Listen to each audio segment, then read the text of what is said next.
Hello, welcome to Farmwood house. ഇന്നത്തെ നമ്മുടെ recipe എന്ന് പറയുന്നത് ബോളിയാണ്. തിരുവനന്തപുരം സദ്യയുടെ ഒരു മെയിൻ ഐറ്റമാണ് ബോളിയും പാൽപ്പായസവും. അപ്പോൾ തിരുവനന്തപുരം സദ്യ ഒരിക്കലെങ്കിലും കഴിച്ചിട്ടുള്ള ആൾക്ക് നാവിൽ മായാതെ നിൽക്കുന്ന ഒരു രുചിയായിരിക്കും ബോളിയും പാൽപ്പായസം എന്ന് പറയുന്നത്. അപ്പോൾ നമുക്ക് ബോളി ഇങ്ങനെ ഉണ്ടാക്കണേന്ന് നോക്കാം. ബോളി ഉണ്ടാക്കാനായിട്ട് നമ്മളിവിടെ എടുത്തിട്ടുള്ളത് 1 കപ്പ് കടല കുതിർത്തെടുത്തേക്കുന്നതാണിത്. അതാണ് ഇതിൻ്റെ അളവ് കൂടുതലായിട്ട് തോന്നുന്നത്. 1 കപ്പ് കടലയാണ് ഞാൻ ഇത് കുതിർത്തെടുത്തേക്കുന്നത്. കടലപ്പരിപ്പ് എടുക്കുന്ന അതേ കപ്പിൻ്റെ അളവിന് 1.25 കപ്പ് മൈദാമാവാണ് എടുത്തേക്കുന്നത്. കടലപ്പരിപ്പ് എടുത്ത സെയിം മെഷർമെൻറ്റ് തന്നെയാണ്. അതേ കപ്പിൻ്റെ അളവിന് ഞാൻ 1 കപ്പ് പഞ്ചസാര എടുത്തിട്ടുണ്ട്. മഞ്ഞൾപ്പൊടി 1 ടീസ്പൂൺ എടുത്തിട്ടുണ്ട്. നല്ലെണ്ണ എടുത്തിട്ടുണ്ട്. നെയ്യ് എടുത്തിട്ടുണ്ട്. ആവശ്യത്തിന് ഉപ്പ്, ഒരു 5-6 ഏലക്ക എടുത്തിട്ടുണ്ട്. ആവശ്യത്തിന് വെള്ളം. ഞാൻ മൈദാമാവ് ആദ്യം ഒന്ന് കുഴച്ചെടുക്കുവാണേ. അപ്പം അതിന് വേണ്ടിയിട്ട് ഞാനൊരു 1/2 ടീസ്പൂൺ മഞ്ഞൾപ്പൊടി അതിലേക്ക് ഇടുന്നുണ്ട്. ഒരു 1/4 ടീസ്പൂൺ ഉപ്പിട്ടു.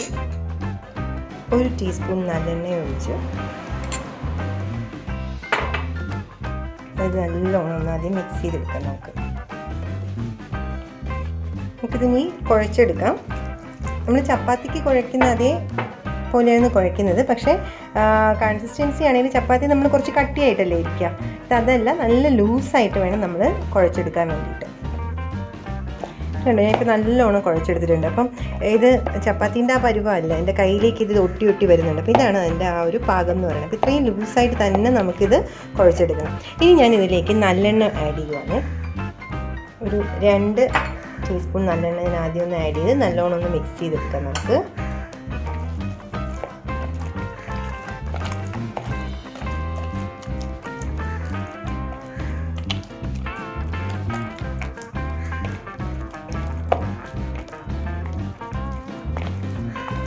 ഇപ്പം ഞാൻ നല്ലോണം മിക്സ് ചെയ്ത് വെച്ചിട്ടുണ്ട്. ഞാൻ ഇതിലേക്ക് ഇനി ഒരു 2 ടീസ്പൂൺ കൂടെ നല്ലെണ്ണ ഒഴിച്ച് വയ്ക്കുവാണ്. ഇതിങ്ങനെ നല്ലെണ്ണ ഒഴിച്ചിട്ട് നല്ലെണ്ണയിൽ ശരിക്കും മുങ്ങിക്കിടക്കുന്ന തരത്തിൽ ഒരു മണിക്കൂർ നമുക്ക് മാറ്റി വയ്ക്കണം. ചിലപ്പോൾ നല്ലെണ്ണ ഇങ്ങനെ അധികം യൂസ് ചെയ്യാണ്ട് സാധാരണ എണ്ണയിൽ ചെയ്യുന്നവരും ഉണ്ട്. ഇത് നമ്മൾ സദ്യക്കൊക്കെ കഴിക്കുന്ന ആ സെയിം ബോളിയാണ് ഉണ്ടാക്കുന്നത്. അപ്പം അതുകൊണ്ടാണ് ഈ നല്ലെണ്ണ തന്നെ യൂസ് ചെയ്തേക്കുന്നത്. ഇങ്ങനെ കുറേ നേരം മുങ്ങിക്കിടക്കണം. ഈ അധിക നേരം മുങ്ങിക്കിടക്കാണ്ട് നമ്മൾ സാധാരണ എണ്ണയിൽ ഉണ്ടാക്കുമ്പോൾ നമുക്ക് കഴിക്കുമ്പം നമ്മൾ സാധാരണ ചപ്പാത്തിയുടെ പോലത്തെ ആ ഒരു ഫ്ലേവർ, മൈദയുടെ ഫ്ലേവർ കൂടുതൽ ഫീൽ ചെയ്യും. അപ്പോൾ ഇതിങ്ങനെ കുറേ നേരം എണ്ണയിൽ ഇങ്ങനെ മുങ്ങിയിട്ടുമ്പം നമുക്ക് നല്ലോണം ഇത് വലിഞ്ഞ് വരികയും ചെയ്യും. പരത്താൻ നല്ല ഈസി ആയിരിക്കും.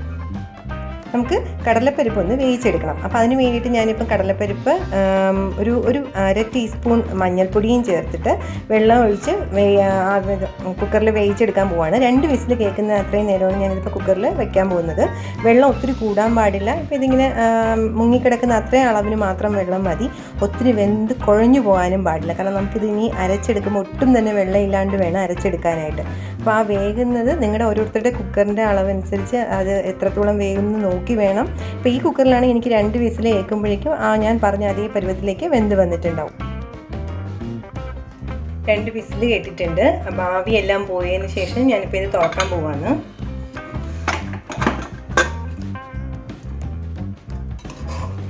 ഇപ്പോൾ വെള്ളമൊന്നുമില്ല, നല്ലോണം വറ്റിപ്പോയിട്ടുണ്ട്. പക്ഷേ ഇത്ര പോലും വെള്ളം നമുക്ക് പാടില്ല. ഇതിന് നമുക്ക് ഒന്ന് നല്ലോണം നല്ല വെന്ത് വന്നിട്ടുണ്ട്. ഇത് നമുക്ക് നല്ല ഒന്ന് വാർത്തെടുക്കണം. നല്ല തണുത്ത് വാർത്ത് വന്നതിന് ശേഷം മിക്സിയിൽ നല്ല അരച്ചെടുക്കണം. ഒരു തരി പോലും ഇല്ലാണ്ട് അത്ര ഫൈൻ പേസ്റ്റായിട്ട് ഇത് നല്ല അരച്ചെടുക്കണം നമുക്ക്. നമുക്കിനി പഞ്ചസാര ഒന്ന് പൊടിച്ചെടുക്കാം. ഞാൻ പഞ്ചസാര എടുത്തിട്ടുണ്ട്. ഞാൻ അതിനൊപ്പം തന്നെ ഏലക്കയും കൂടെ അങ്ങ് ആഡ് ചെയ്യുവാണ്. അപ്പോൾ ഏലക്ക പൊടിച്ചതുണ്ടെങ്കിൽ നമുക്ക് ഏറ്റവും അവസാനം ഏലക്ക ആഡ് ചെയ്യുന്നതാണ് നല്ലത്. ഞാൻ പക്ഷേ എൻ്റെ പൊടിച്ച ഏലക്ക ഇല്ലാത്ത കാരണം ഈ പഞ്ചസാരയ്ക്ക് ഒപ്പം തന്നെ ഞാൻ ഏലക്കയും കൂടെ ആഡ് ചെയ്തിട്ട് ഇതൊന്നിച്ച് പൊടിച്ചെടുക്കാൻ പോവാണ്. നമുക്കടുത്ത് കടലപ്പരിപ്പ് അരച്ച് വെച്ചേക്കുന്നത് നമുക്കൊന്ന് ചൂടാക്കി എടുക്കണം. അപ്പോൾ അതിന് വേണ്ടിയിട്ട് ഞാനിതിവിടെ 1 സ്പൂൺ നെയ്യ് ഒഴിക്കുവാണ്. ഇനി ഇതിലേക്ക് നമുക്ക് പൊടിച്ചു വെച്ചേക്കുന്ന കടലപ്പരിപ്പ് ആഡ് ചെയ്യാം.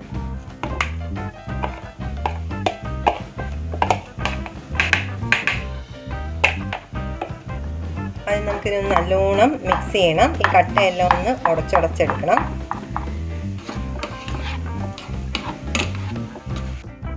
ഇതിപ്പോൾ ഞാനൊരു 5 മിനിറ്റോളം നല്ലോണം ഒന്ന് വഴറ്റിയെടുത്തിട്ടുണ്ട്. ഇനി ഇതിലേക്ക് നമ്മൾ പഞ്ചസാര ഏലക്കയും കൂടെ പൊടിച്ചു വെച്ചിരുന്നത് ആഡ് ചെയ്യുവാണ്. ഇത് നല്ലോണം നമുക്ക് മിക്സ് ചെയ്ത് ഫുൾ ജോയിൻ ചെയ്തെടുക്കണം.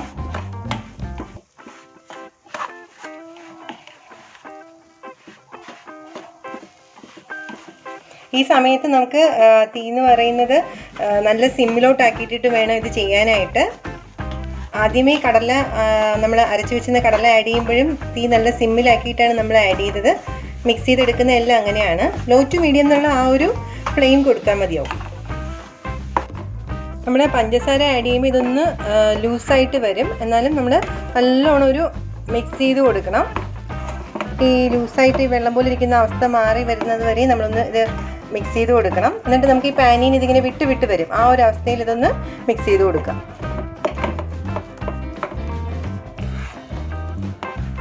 ഇപ്പം ഞാൻ 2 ടീസ്പൂൺ നെയ്യ് കൂടെ ആഡ് ചെയ്ത് കൊടുക്കുവാണ്. ഏലക്ക പൊടിച്ച് അവസാനമാണ് ജോയിൻ ചെയ്യണമെങ്കിൽ ഈ ടൈമിലാണ് നമുക്ക് ഏലക്ക ശരിക്കും ജോയിൻ ചെയ്യാനുള്ളത്. എൻ്റെ കയ്യിൽ പൊടിച്ചതില്ലാത്തതുകൊണ്ടാണ് ഞാൻ ആദ്യമേ ജോയിൻ ചെയ്തത്. നല്ലോണം മിക്സ് ചെയ്തെടുക്കുക.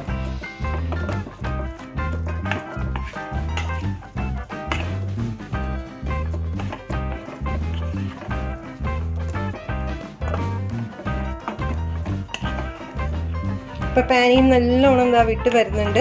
അത് കറക്റ്റ് പാകമായിട്ടുണ്ട്. ഇപ്പോൾ നമുക്ക് ഇവിടെ വെച്ച് ഇത് നിർത്തി വയ്ക്കാം. തീ ഓഫ് ചെയ്യാം നമുക്ക്. എന്നിട്ട് ഇത് നല്ലോണം നമുക്ക് തണുക്കുന്നത് വരെ നമുക്ക് വെയിറ്റ് ചെയ്യണം. നമുക്കിനി ഇതിന് ഉരുള ഉരുട്ടിയെടുക്കാം. അപ്പം അതിന് വേണ്ടിയിട്ട് ചെറിയ ചൂടോടുകൂടി തന്നെയാണ് ഞാൻ ഉരുള ഉരുട്ടിയെടുക്കുന്നത്. ഇതാ അതിൻ്റെ ഒരു പാകം എന്ന് പറയുന്നത്. അപ്പോൾ ഈ ഒരു പാകത്തിൽ അതിനെ നല്ലപോലെ ഉരുള ഉരുട്ടി ഈ ഒരു വലിപ്പത്തിലാണ് ഞാൻ എടുക്കുന്നത്. ഇതിനേക്കാളും വലിപ്പം കൂട്ടി വേണേലും എടുക്കാം. ഈ ഒരു വലിപ്പത്തിലാണ് ഞാൻ എടുക്കുന്നത്. ഞാനിപ്പോൾ എല്ലാം തന്നെ ഉരുളകളാക്കി വെച്ചിട്ടുണ്ട്. മൊത്തം എനിക്കിവിടെ ഒരു 17 ഉരുള കിട്ടിയിട്ടുണ്ട്. അത് ഈ ഒരു ഷേപ്പിൻ്റെ ഉരുളയാണ് എനിക്ക് 17 എണ്ണം കിട്ടിയത്. നിങ്ങൾ എത്രയാണോ നിങ്ങളുടെ ഷേപ്പ്, ചെറുതാണോ വലുതാണോ എന്നുള്ളതനുസരിച്ച് അളവിന് മാറ്റം വരും. അപ്പം നമുക്കിനി അടുത്ത് മൈദ നേരത്തെ എടുത്ത് വെച്ചിരുന്നത് നമുക്ക് റെഡിയാക്കി എടുക്കാം. അതിന് വേണ്ടി നേരത്തെ നമ്മൾ എണ്ണ ഒഴിച്ച് വെച്ചിട്ടുണ്ടായിരുന്നു. അപ്പോൾ എണ്ണ അതുപോലെ നിൽപ്പുണ്ട്. ഈ എണ്ണ ആദ്യം നമുക്ക് മറ്റൊരു പാത്രത്തിലേക്ക് ഒഴിച്ചു മാറ്റാം.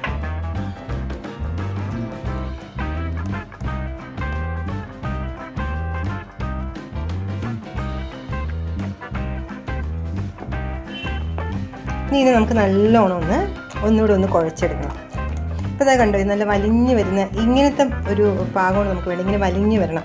എന്നാലും നമുക്ക് ഇതിനകത്ത് ആ കടലപ്പരിപ്പിൻ്റെ ആ ബോൾസ് വെച്ചിട്ട് നമുക്ക് നല്ലോണം പരത്തിയെടുക്കാൻ പറ്റുള്ളൂ. അപ്പോൾ ഇത്രയും നല്ല വലിഞ്ഞ് വരുന്ന അവസ്ഥയിലേക്ക് വരാൻ വേണ്ടിയിട്ടാണ് നമ്മൾ ഒത്തിരി എണ്ണ ഒഴിച്ച് വെച്ചിരുന്നത്. ഞാനിതിപ്പം നല്ലോണം ഒന്നുകൂടെ ഒന്ന് എടുത്തായിരുന്നു. ഇനി ഞാൻ ഇതിനകത്തുനിന്ന് ഓരോ ബോൾസ് ഇട്ടെടുക്കുകയാണ്. ഉണ്ടോ, ഇത്രയും ചെറിയ ഒരു ബോളാണ് ഞാൻ ഉരുട്ടിയെടുക്കുന്നത്. നമ്മൾ എത്രയാണോ കടലപ്പരിപ്പിൻ്റെ ബോൾ എടുത്തേക്കുന്നത് അതിനേക്കാളും ചെറിയൊരു ബോളായിട്ട് വേണം നമ്മളെപ്പോഴും മൈദാമാവ് ഉരുട്ടിയെടുക്കാൻ വേണ്ടിയിട്ട്. ഇപ്പം മൈദാമാവെല്ലാം ഞാൻ ചെറിയ ബോൾസാക്കി മാറ്റിയിട്ടുണ്ട്. നമ്മൾ കടലമാവിൻ്റെ ബോൾസിൻ്റെ ജസ്റ്റ് ഹാഫ് സൈസേ ഉള്ളൂ. അങ്ങനത്തെ 17 ബോൾസാണ് ഞാനിത് ഉണ്ടാക്കി വെച്ചേക്കുന്നത്. മൈദാമാവിൻ്റെ ഒരു ബോളിനെ നമ്മൾ കയ്യിലെടുത്ത് നല്ലോണം ഒന്ന് സ്പ്രെഡ് ചെയ്യണം. അതിനകത്തേക്ക് നമ്മൾ നേരത്തെ ഉണ്ടാക്കി വെച്ചേക്കുന്ന പരിപ്പിൻ്റെ ബൗൾസിനെ വയ്ക്കണം. എന്നിട്ട് ഇതിങ്ങനെ കവർ ചെയ്ത് കൊടുക്കണം.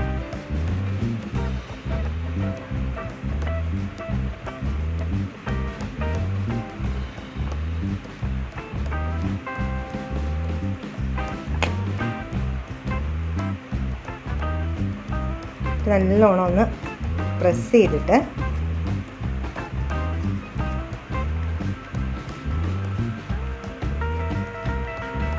നമ്മൾ പരത്താൻ വേണ്ടി യൂസ് ചെയ്യുന്നത് അരിമാവാണ്. അരിമാവിൽ നല്ലോണം ഒന്ന് കോട്ട് ചെയ്തെടുക്കുക.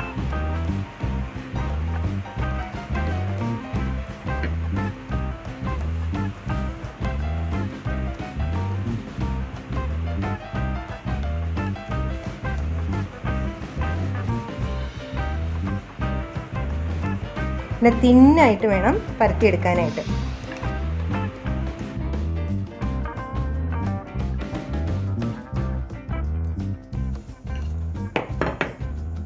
നല്ല തിന്നായിട്ട് ഞാൻ പരത്തിയെടുത്തിട്ടുണ്ട്. നല്ല തിന്നായിട്ടാണ് ഇരിക്കുന്നത്. ഇത് നമുക്കിനി ചുട്ടെടുക്കാം. പാൻ നല്ല ചൂടായി വന്നപ്പോൾ ഞാൻ അതിനകത്തേക്ക് കുറച്ച് നെയ്യ് സ്പ്രെഡ് ചെയ്തായിരുന്നു. ഇപ്പം ഞാൻ തീ ഹൈ ഫ്ലെയിമിലാണ് വച്ചേക്കുന്നത്. അതിലേക്ക് നമ്മൾ നേരത്തെ പരത്തി വെച്ചിരുന്ന ബോൾ ഞാൻ ഇടുവാണ്. ഇത് ഞാൻ ഫ്ലെയിം ആണെങ്കിൽ ലോ ടു മീഡിയം എന്നുള്ള രീതിയിലേക്ക് മാറ്റി. ചെറിയൊരു കളർ ചേഞ്ച് വരുന്നുണ്ട്. ആ സമയത്ത് ഒന്ന് കുറച്ച് നെയ്യ് ഒന്ന് സ്പ്രെഡ് ചെയ്ത് കൊടുക്കുകയാണ്. ഇതിപ്പോൾ നെയ്യ് ഇഷ്ടമില്ലാത്തവരാണെങ്കിൽ ഇത് സ്പ്രെഡ് ചെയ്തില്ലെങ്കിലും കുഴപ്പമില്ല. ചെറിയ കുമിളകൾ ഇങ്ങനെ വന്നു തുടങ്ങുമ്പോൾ തന്നെ നമുക്കിത് ബോളി അങ്ങ് മറിച്ചിടാം.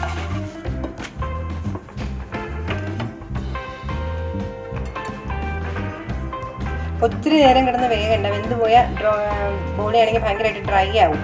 അതുകൊണ്ട് നമുക്ക് ഈ വേവ് തന്നെ മതിയാവും.